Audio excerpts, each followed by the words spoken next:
boa noite a todos. Sejam todos bem-vindos à nossa casa. A gente pede desculpa aí pelo cheiro, às vezes não tá a limpeza, né, como nós gostaríamos, mas é que a gente está fazendo essa pintura na casa para ficar melhor ainda. Então a gente aguenta aí uns transtorninhos, um cheirinho mais forte, mas logo, logo tá tudo normalizado, tá bom, gente? Então, sejam todos bem-vindos, aos amigos também da internet, sejam bem-vindos, uma boa noite a todos. Reiniciando aí esse semestre, o nosso segundo semestre, hoje dia 1º de agosto. Tem alguém que está vindo pela primeira vez na casa? Tá, então seja muito bem-vindo. Eu vou dar uns recados rapidinho, né? Nós temos palestras e passes todos os dias. Se alguém quiser passar no nosso plantão de orientação, sempre antes da palestra, é bom chegar uma meia hora antes, tá? Se quiser conversar com algum algum plantonista da casa. Então, chega meia hora antes e fala que quer passar pelo plantão, tá? Para quem quer receber o passe à distância, para uma outra pessoa, também tem que passar no plantão e retirar o cartãozinho de passe à distância. Lembrando do nosso trabalho na área social, nós estamos atendendo 85 famílias cadastradas. Todo segundo sábado do mês, nós entregamos cestas básicas a essas famílias.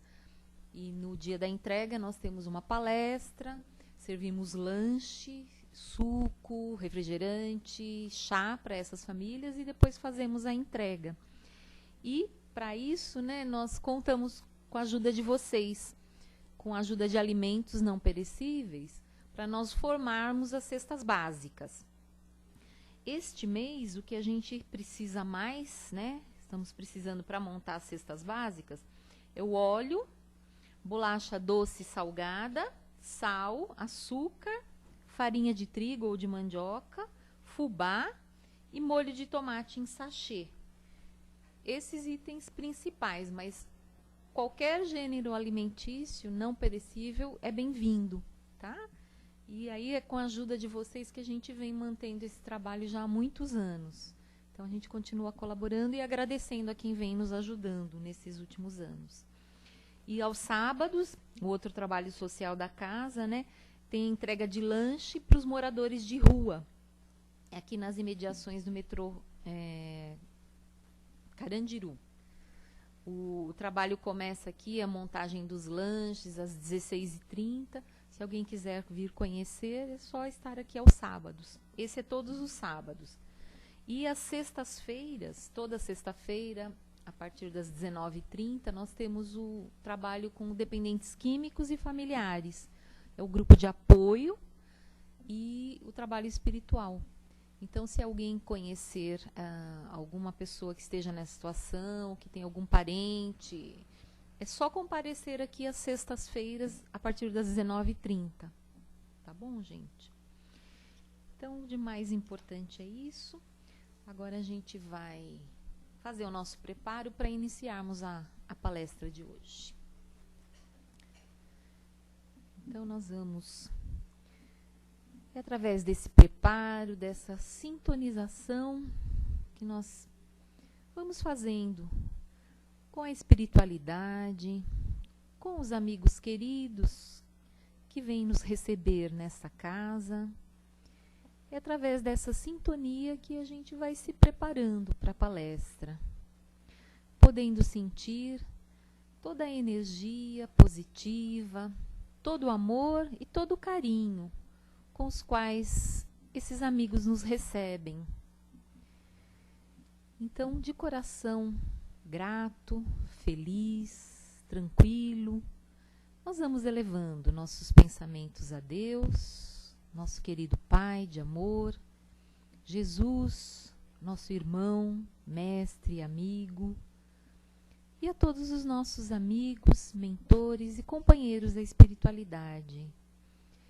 Nós, com o coração grato, nós lhes agradecemos por todo o carinho, todo o amparo recebido durante toda a nossa vida. Desde o momento que nós nascemos, nós sempre fomos brindados com o amor do Pai, com a proteção do Pai e principalmente pela oportunidade da nossa existência, da nossa vida, por tantas e inúmeras oportunidades de crescimento, de aprendizado.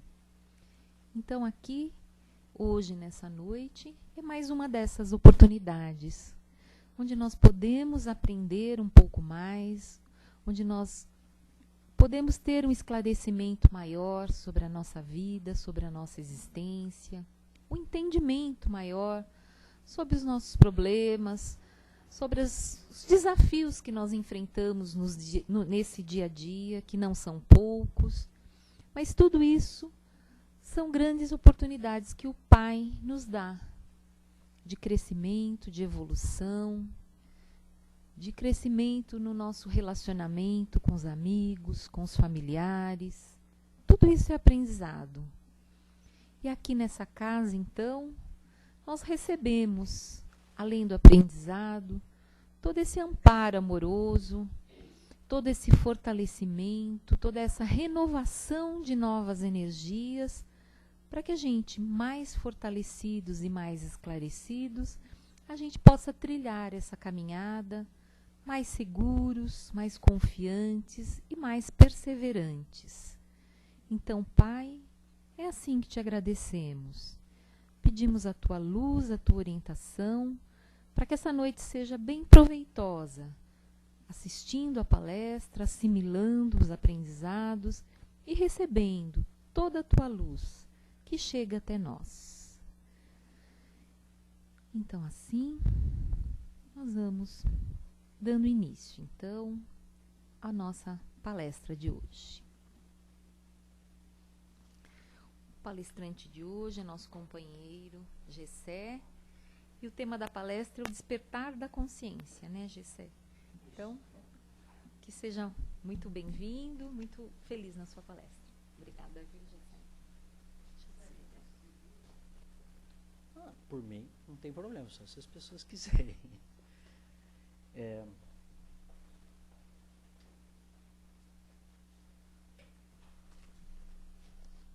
Muito boa noite a todos. Conforme foi dito, nós vamos trabalhar essa noite, mais uma vez. Eu tenho a oportunidade de estar aqui com vocês. Eu sempre coloco inicialmente que eu não venho dar nenhuma resposta. O que a gente faz aqui, normalmente, é dividir com vocês um pouquinho das nossas dúvidas, dos nossos posicionamentos e do aprendizado conjunto da doutrina espírita. É isso que nós fazemos aqui. E nós vamos trabalhar hoje com o tema o despertar da consciência, um modo de entender, uma nova forma de viver, Francisco do Espírito Santo Neto, pelo Espírito Hamed. E aí começa assim: ó tu que dormes, desperta e levanta-te entre os mortos, que Cristo te iluminará. Encontramos em muitas passagens no Novo Testamento as expressões despertar, acordar, levantar, todas se referindo à questão do adormecimento, característica dos seres humanos. E ele fala da necessidade, o texto, né, começa e discorre sobre a necessidade do despertamento. Despertar do quê? O que está acontecendo conosco que nós precisamos despertar? Em que sentido? É despertar do corpo físico? Ele está falando sobre nós despertarmos para acordar simplesmente, né, levantar-se, ou ele está se referindo a algo maior? E aí, a gente pode tecer algumas considerações, que é o que a gente vai fazer aqui hoje. Nós percebemos claramente que nós estamos vivendo um sentimento de muita inquietação. Notadamente, a partir do século passado, a gente percebe por conta aí das 2 guerras mundiais, e uma grande dor que assola a humanidade e que vem se agravando desde então, a gente percebe uma grande inquietação humana. Inquietação em que sentido? Nós todos procuramos respostas. As pessoas que estão aqui hoje, eu vejo aqui que nós temos várias pessoas de várias idades diferentes. Nós temos crianças, nós temos pessoas já amadurecidas, nós temos pessoas que já trilharam alguns anos de vida e caminham já para o que nós chamamos de ocaso da existência. Então nós temos aqui vários tipos de seres, né? Alguns galgando algum conhecimento no início dos seus passos, outros já avançados na sua experiência.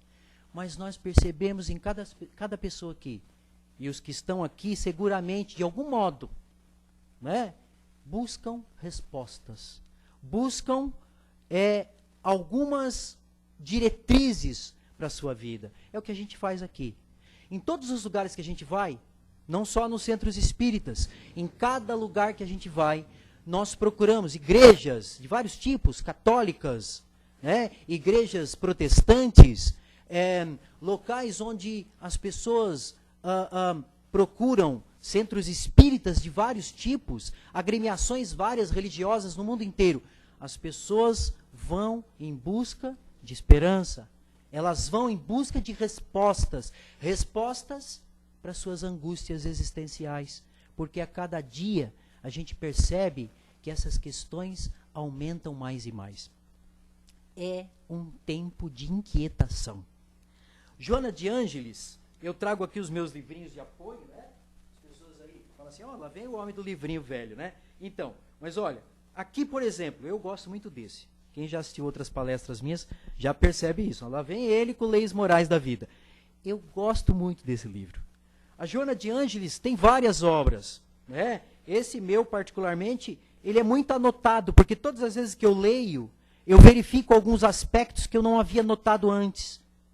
Na verdade, é porque a nossa vivência e as nossas angústias, os nossos medos, as nossas esperanças, também as nossas alegrias, elas se modificam com o tempo. E aí, cada vez que a gente vai ler aquela passagem, você nota coisas que você não tinha notado antes.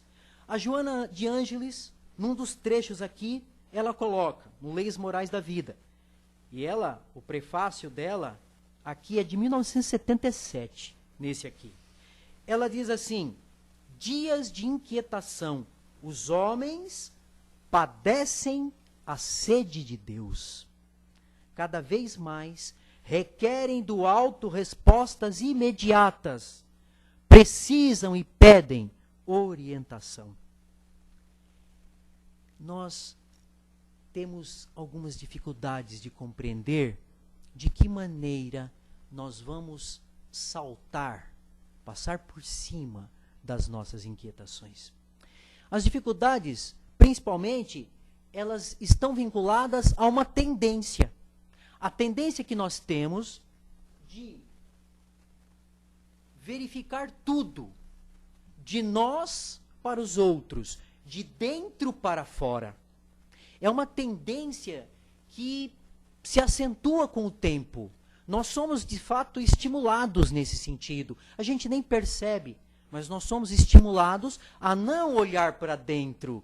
A gente é muito mais estimulado a olhar para fora. Também as tendências humanas, e eu no início falava das 2 guerras mundiais, a primeira guerra de 14 até 18 e a segunda de 39 até 45, mas com alguns componentes que nós percebemos historicamente que eles vão se agravando. As bases da Primeira Guerra, elas começam a aparecer já no final do século XIX. Você percebe uma tendência humana a agravar situações. As bases da Segunda, a mesma coisa. Você percebe alguns componentes, e esses componentes vão se agravando até estourar na Segunda Guerra. Não são movimentos isolados. As inquietações humanas e os nossos maiores problemas, eles explodem em alguns momentos e causando uma dor a que eu não preciso nem me referir, porque todos vocês já ouviram falar delas. E elas acabam reverberando estabelecendo ecos que continuam posteriormente. São dores terríveis, inauditas. Né? A gente vê, volta e meia se volta nesses assuntos, porque são traumas que a humanidade caminha e que a humanidade carrega. Mas eu estava falando da dificuldade que nós temos de olhar para dentro. Nós conseguimos muito mais olhar para fora. Conseguimos também, é uma tendência humana, muito mais modificar coisas externas a nós. A capacidade humana de dominação. A capacidade humana de amealhar de fora para dentro, mas sem adentrar necessariamente, mas de amealhar coisas, matérias. Né? Nós temos uma tendência muito grande de dominar, uma tendência muito grande de modificar, mas nós temos muita dificuldade de modificarmos a nós mesmos. É por isso que a humanidade cresceu tanto materialmente.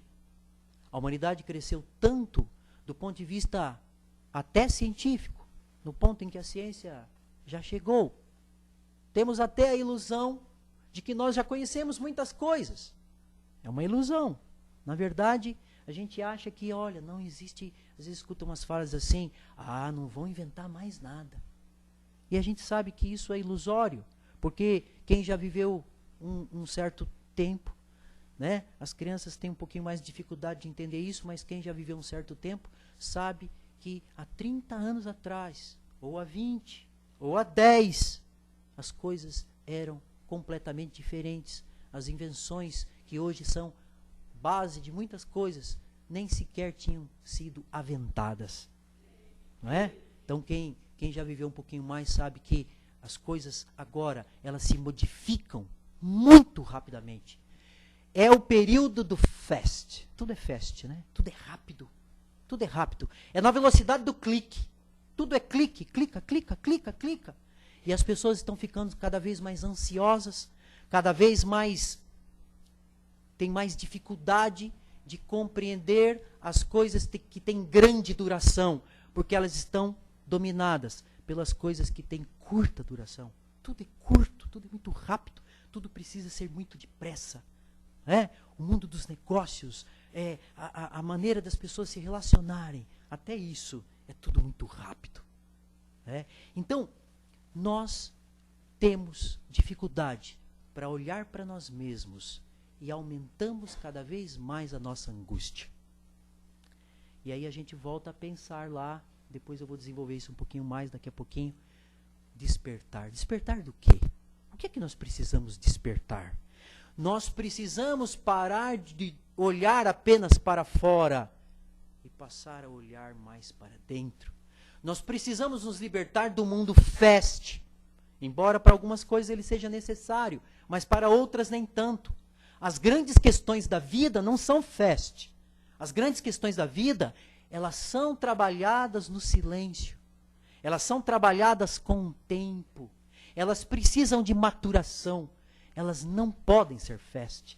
Elas precisam de experiência. Elas precisam de maturação. Elas precisam de um pouco mais de cuidado. Elas se desenvolvem com o nosso mergulho na nossa própria consciência. Esse é um despertar, e é um despertar absolutamente importante.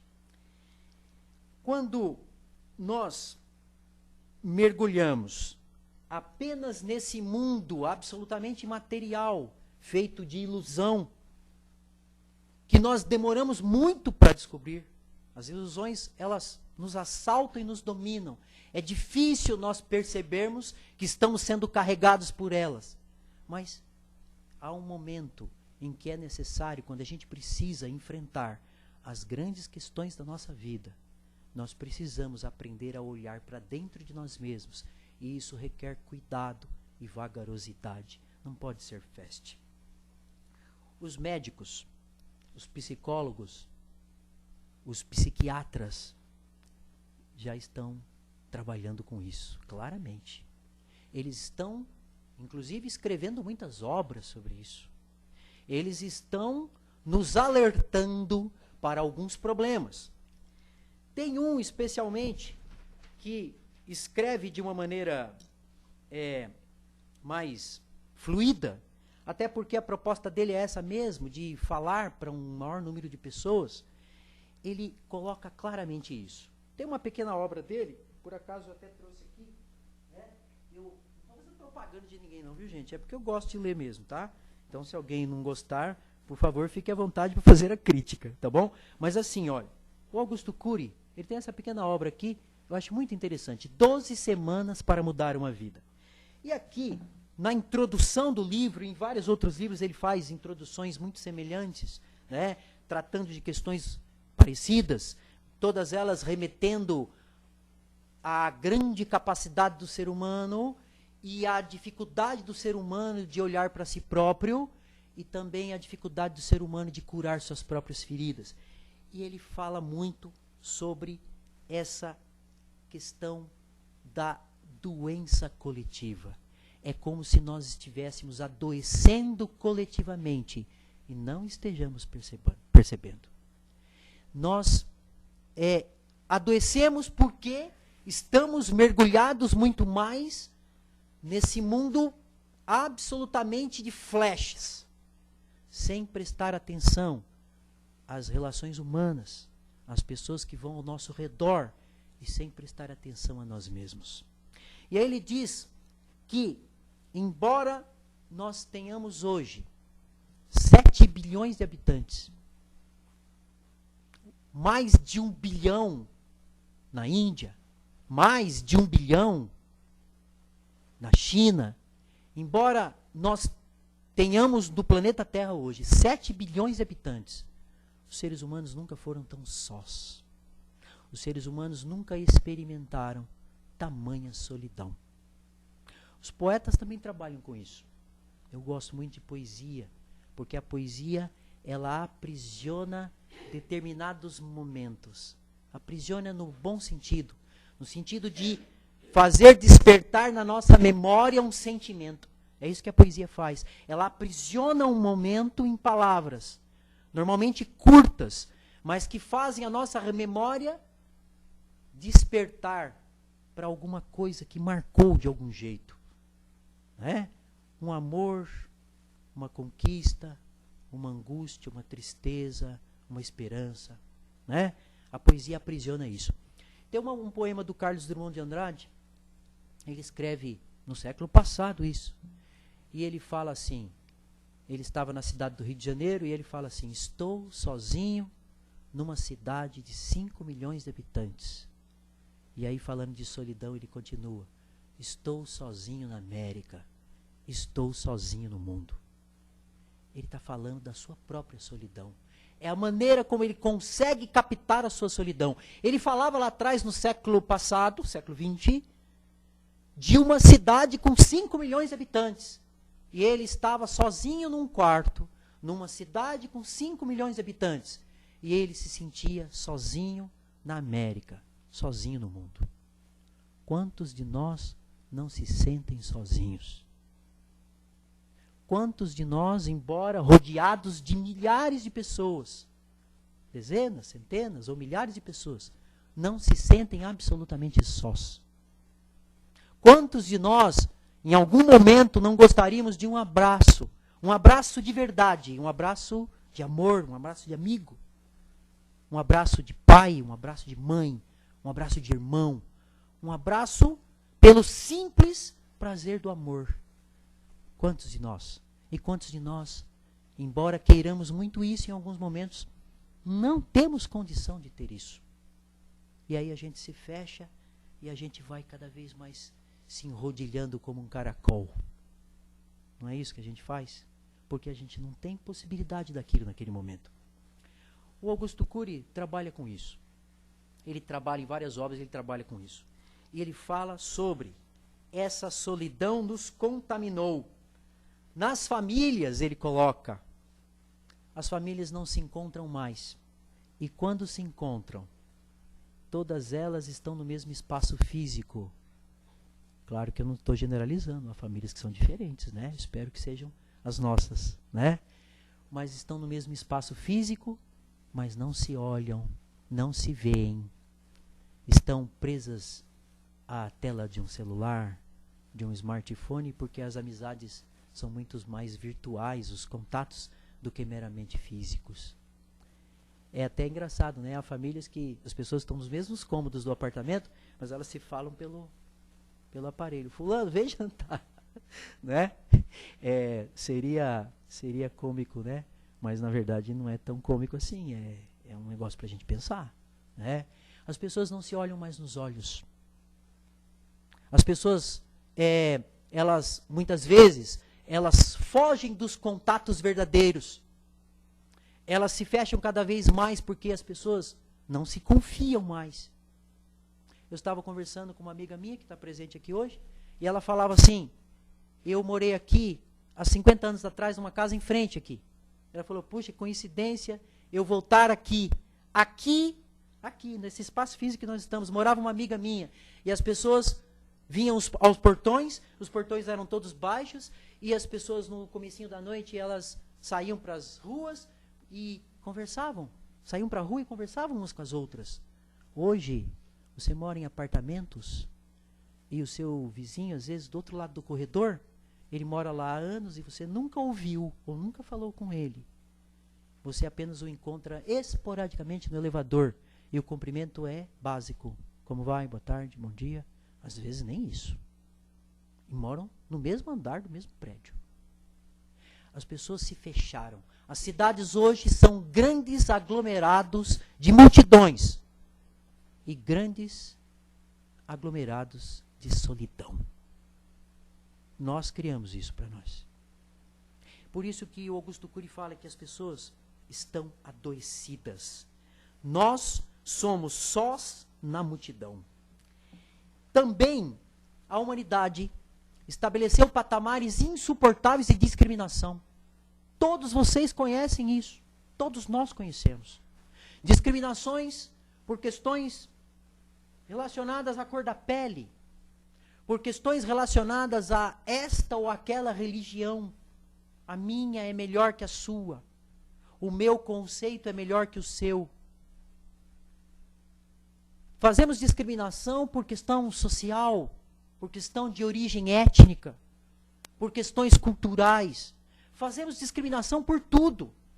Porque fulano é mais inteligente e aquele grupo é mais lento. Isso para dizer o mínimo, né? Fazemos discriminação por times de futebol. Fazemos discriminação e levamos essa discriminação à loucura da violência. E, embora esse raciocínio seja absolutamente estranho, ele não tem lógica. Se nós pensarmos bem, esses raciocínios não têm lógica. Eles são cada vez mais incentivados num mundo absolutamente angustiante de 7 bilhões de pessoas. É um mundo doente, mas é um mundo que busca esperança. E é por isso que nós estamos aqui. E aí está falando de despertamento. Despertamento, que despertamento? Despertamento no sentido de olharmos mais para nós mesmos, de verificarmos o que é de fato importante.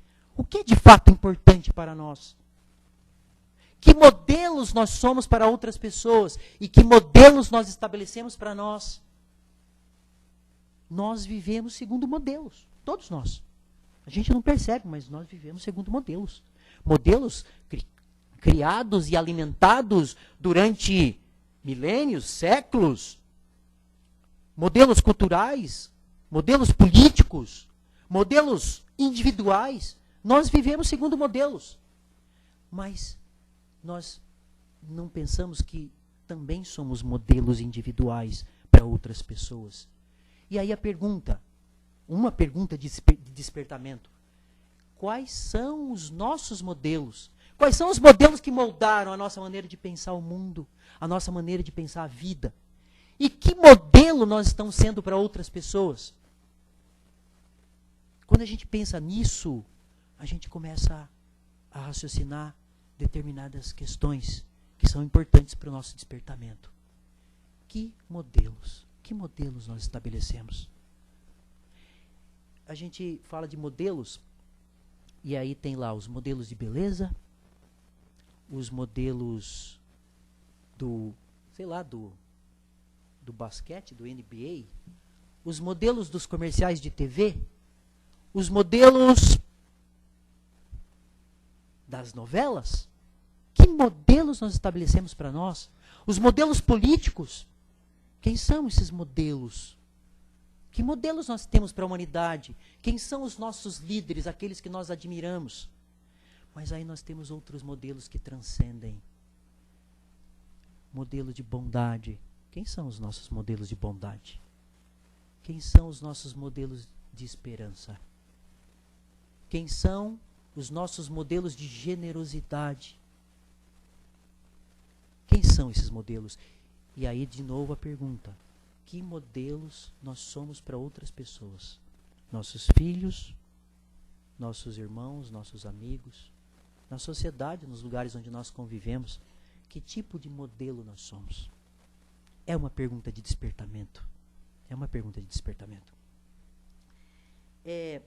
Nós precisamos começar a procurar modificar a maneira de nós pensarmos e olharmos para nós mesmos. Quanto tempo eu tenho?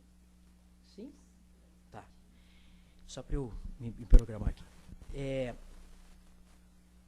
As pessoas superficiais, quando falamos das questões relacionadas à vida, elas pensam que a vida é muito rápida. Mas para essas pessoas, as superficiais, aquelas que estabelecem para elas um raciocínio tolo, um raciocínio raso, elas começam a pensar: a vida é rápida, então eu vou viver tudo o que eu puder. E aí traduzem aquela ideia de carpe diem, é uma tradução errônea, né? De eu vou viver tudo o que eu puder, vivamos a vida. Comamos e bebamos que amanhã morreremos. Não é? Esse é um raciocínio raso, um raciocínio tolo. Os sábios, quando eles olham para si mesmos e olham para o significado da vida, eles procuram estabelecer para eles que a vida ela é curta e por isso mesmo ela precisa ser vivida em toda a sua plenitude. Não no sentido de aproveitar os prazeres todos que as ilusões nos trazem, mas no sentido de construir aquilo que seja durável para nós próprios e para aqueles que estão ao nosso redor. É o que nós vamos levar de nós. O corpo físico, nós sabemos disso. Todos os que estão aqui já aprenderam isso de alguma maneira.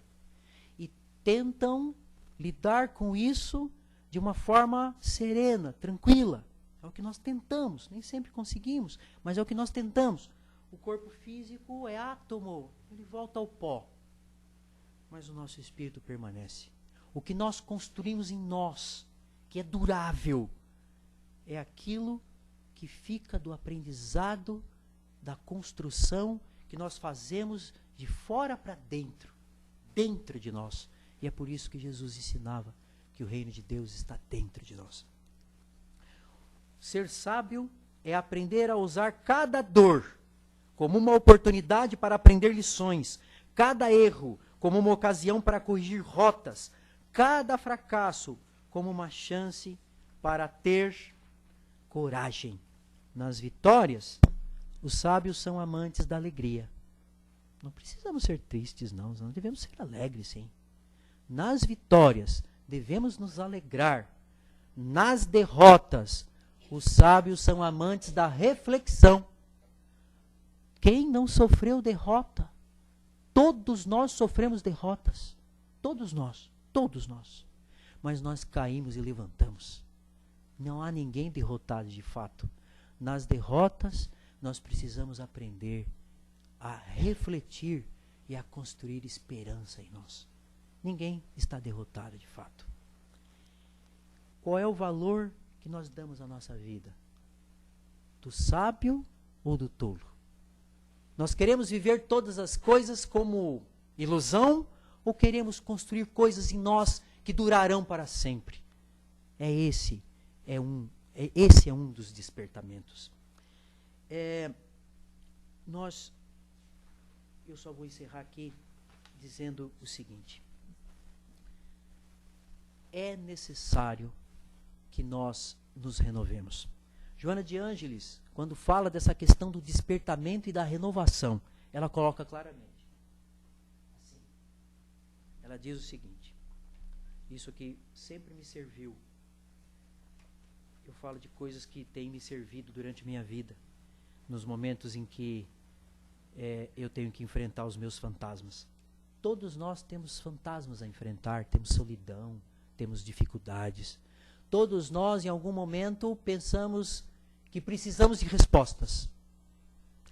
E em muitos momentos nós nos alegramos, em outros momentos nós nos angustiamos. Mas a gente tem que estar preparado para as tempestades da vida.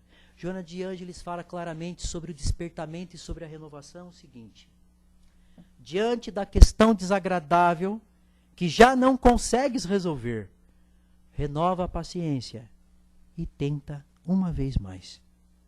Ante a pessoa irritante que já conseguiu fazer-se antipática, renova conceitos, insiste na fraternidade um pouco mais.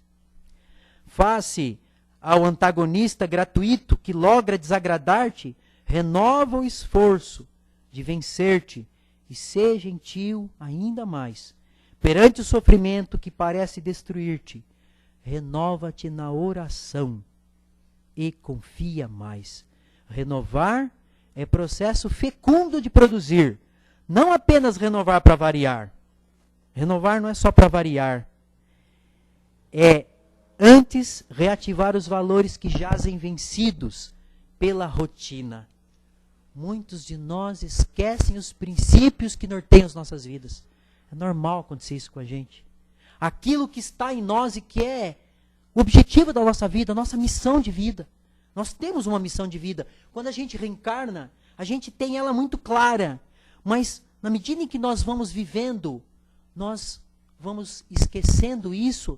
Não porque a gente queira esquecer, mas porque a rotina joga a gente em vários aspectos da vida e a gente acaba se afastando daquele objetivo principal. E ela diz assim, precisamos redescobrir os ideais que pouco a pouco vão consumidos pelo cansaço, vencidos pela modorra, desarticulados pelas contingências da mecânica realizadora.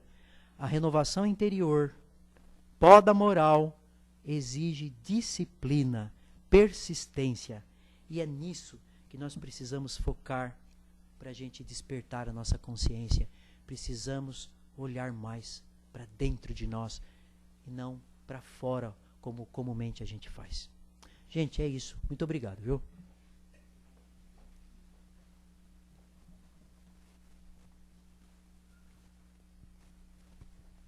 Alguém gostaria de fazer algum comentário, alguma palestra? Alguma palestra é muito. Pode, por favor. Boa perguntinha, algum comentário sobre a palestra, é isso. Oportunidade, gente. Vou levantar. Oxe, não sejam tímidos, por favor. Isso, obrigado. Sempre tem um amigo lá que me salva. Isso. Você falou bastante o seguinte, Segunda Guerra Mundial, inclusive tem um filme agora, né? Tá para estrear, né? Já estreou ou não? Já estreou, muito bacana. Interessante, Agora, a questão que a gente enfrenta, daqui a um ano vai ter uma Copa do Mundo. A Segunda Guerra, você falou daquelas questões de discriminação e preconceito. É verdade. Passado todo esse tempo, nós persistimos nos mesmos erros, né? Então, assim, o esporte, que é para unir, eu amo muito futebol, mas é uma coisa muito complicada, porque nós não conseguimos ainda encontrar um meio de frear isso. Então, às vezes, por questões tipo racista, ofensa, você tem que fazer um jogo sem torcida. Você já pensou? Que você derruba a essência do futebol.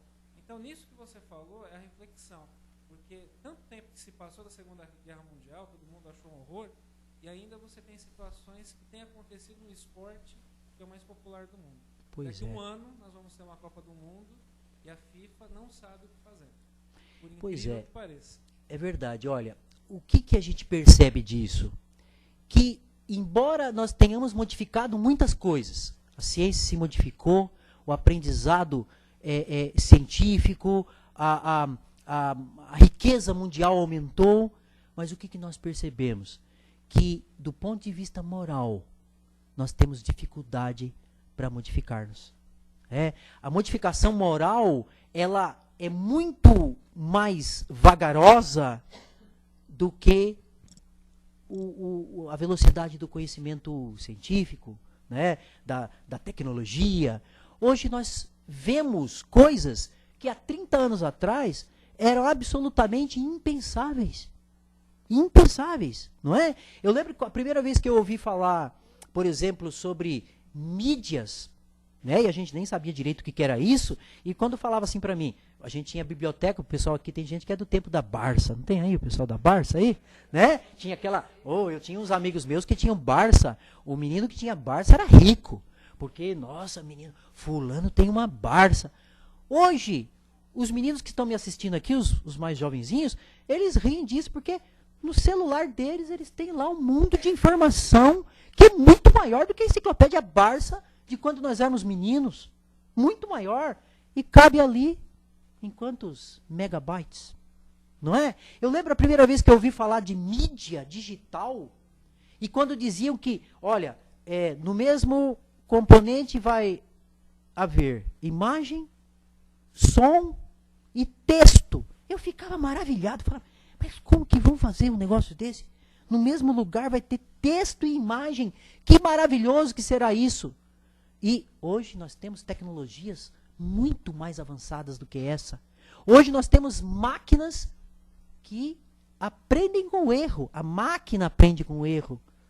O que, aliás, alguns cientistas dizem que é um perigo, né? Mas, enfim, hoje nós falamos de coisas e os mais jovens dominam elas muito melhor do que nós, né? Você chega lá, vai instalar um aparelho eletrônico, o avô e o pai às vezes não sabem.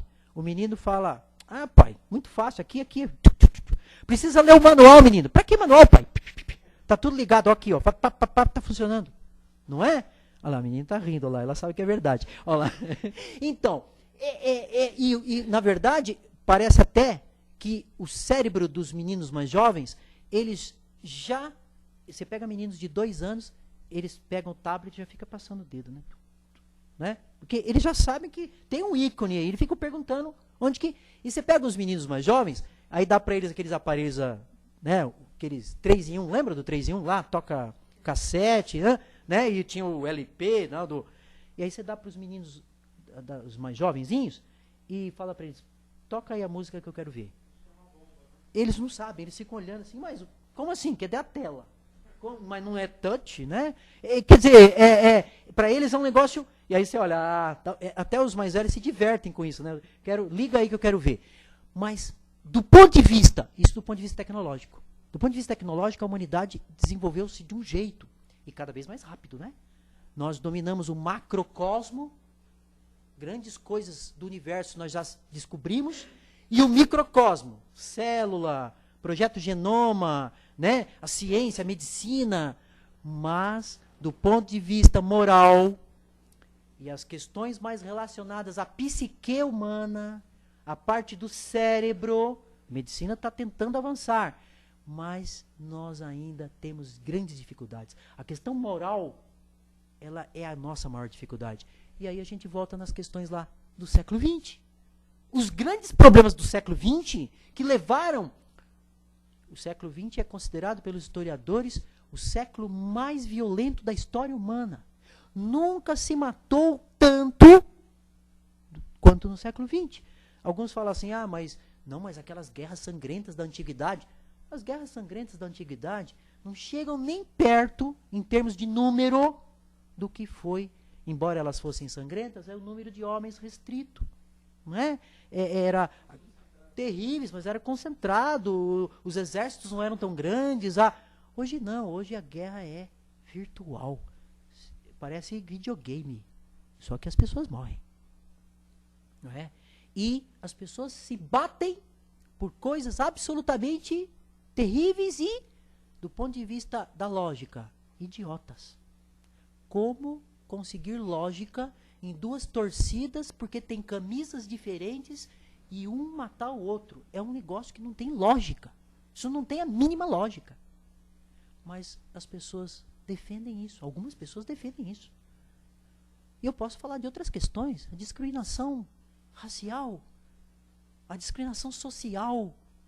Eu sou melhor que você por algum motivo. Eu me acho melhor que você por algum motivo. Então eu tenho o direito de te exterminar. É um raciocínio louco isso. Mas a humanidade ainda não aprendeu isso. Nós estamos tentando melhorar, né? É um despertamento ou não é? É um despertamento. Quando a gente se vê enredado em determinadas discussões que caminham para a discriminação e a violência, o ódio, nós devemos olhar para dentro e falar, meu Deus, espera aí, para onde está indo o meu raciocínio? Que raciocínio é esse? Em algum ponto a gente se perdeu. Porque ele, se você pensar na essência que nós somos, todos seres humanos, fazemos parte da mesma espécie, a espécie humana. Não há outra espécie, é a espécie humana.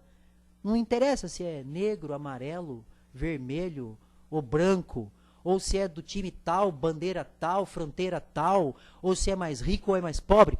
Todos somos humanos e todos nós caminhamos para o mesmo lugar. Segundo nós aprendemos, é abandonar o corpo físico e aprender que somos espíritos imortais. É isso. É o básico, não é? Só que é difícil da gente, enquanto vivenciamos aqui, é difícil da gente... Pois não, desculpa, eu falo demais, né? Não, só um ponto, para que nós não fiquemos tão apavorados, assim, né? Falarmos de esperança. Isso. Nós temos que lembrar que o fato dessas crianças terem se manifestado, estão se manifestando dessa forma, é uma prova de que nós somos velhos e provavelmente, se nós não formos cuidados, nós não vamos nem reencarnar mais. Né? Porque essa leva de espíritos que são vindo, são essas crianças que aparecem nessa forma, é que vão ajudar com que nós nos encontremos, que nós passemos a raciocinar de forma diferente. É verdade. E aí vai se mudar. A gente tem, agora falando de esperança, né? A gente tem algumas alegorias para falar sobre o mal e o bem. O mal aparece mais, né? Ele é mais barulhento. Eu gosto dessa alegoria porque ela explica bem. O mal é mais barulhento. Ele aparece mais, ele espalha mais. O mal é mais arrogante. O mal, ele domina mais pela sua própria arrogância. Ele é, né? O bem não, o bem, ele caminha silenciosamente. O que não significa que ele não está atuando. O bem é constante, silencioso, reflexivo e ele passa adiante. Ele passa adiante.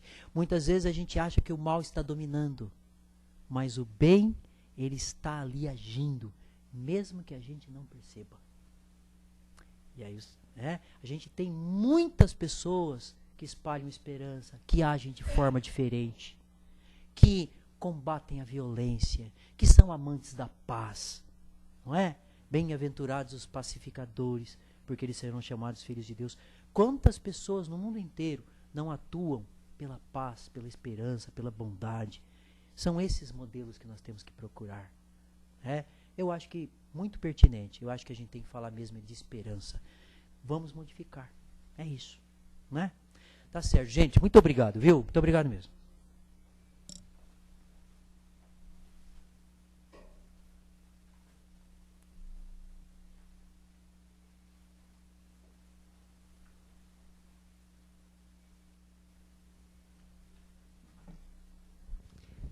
Então agora é o momento das nossas vibrações. Aquele momento que nós podemos doar o nosso amor, os nossos melhores sentimentos, em prol desse nosso planeta, da nossa humanidade, em prol daqueles que estão mais próximos de nós. Então, buscando dentro de nós o amor, tudo aquilo que nós já podemos, que nós já adquirimos do bem, do bom, e que nós podemos partilhar e emitir em forma de boas vibrações. Nós vamos doando, vibrando pela evolução desse nosso planeta. pelo amor que seja partilhado entre todos os seres, entre todos os habitantes desse nosso planeta. O amor que se manifesta de várias formas, que leva vários nomes. A fraternidade, a paz, a liberdade, o respeito, a benevolência, a generosidade.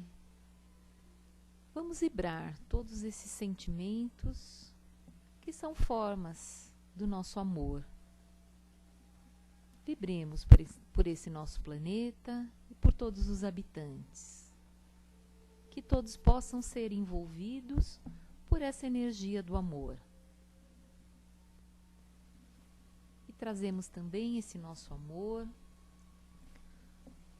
para as pessoas que estão mais próximos de nós, para a nossa sociedade. Trazemos a paz, o amor, vibrando por esses irmãos que estão nas ruas, pelos irmãos que ainda estão presos aos vícios, às dependências, pelas pessoas que ainda cultivam a guerra, a maldade. Que esse amor possa chegar a todos eles, despertando para o amor, despertando para o autoconhecimento, despertando para a fraternidade. Vamos vibrar pelos nossos lares, que esse amor se manifeste também nos nossos lares, com as pessoas mais próximas. Pais, filhos, irmãos. Que esse amor se manifeste também. E vibremos por aquele companheiro, aquela companheira que nós conhecemos e sabemos estar passando por maiores dificuldades, dores maiores. Que esse companheirinho possa sentir nesse momento todo o nosso envolvimento de amor, envolvendo com todo o carinho e pedindo que a espiritualidade maior leve até ele força, esperança, coragem, que ele possa sentir toda a luz do Pai o envolvendo. E que a gente não se esqueça que nós somos os motores das mudanças, os motores que colocamos em ação todos esses sentimentos que nós dissemos. Então, que a gente possa buscar dentro da gente as nossas modificações e possamos ter força para agir de acordo com todos os aprendizados, de acordo com tudo aquilo que a gente já adquiriu. Então vamos agradecendo mais uma vez, pedindo ao Pai que nos acompanhe até os nossos lares e que a gente possa levar para os nossos companheiros um pouquinho de tudo aquilo que a gente recebeu e aprendeu aqui hoje. Que possamos então retornar em paz, em segurança, possamos estar alegres, felizes aqui na próxima semana. Que assim seja, graças a Deus. Nós continuamos ainda em silêncio, nessa sintonia, aguardando o momento de receber o passe.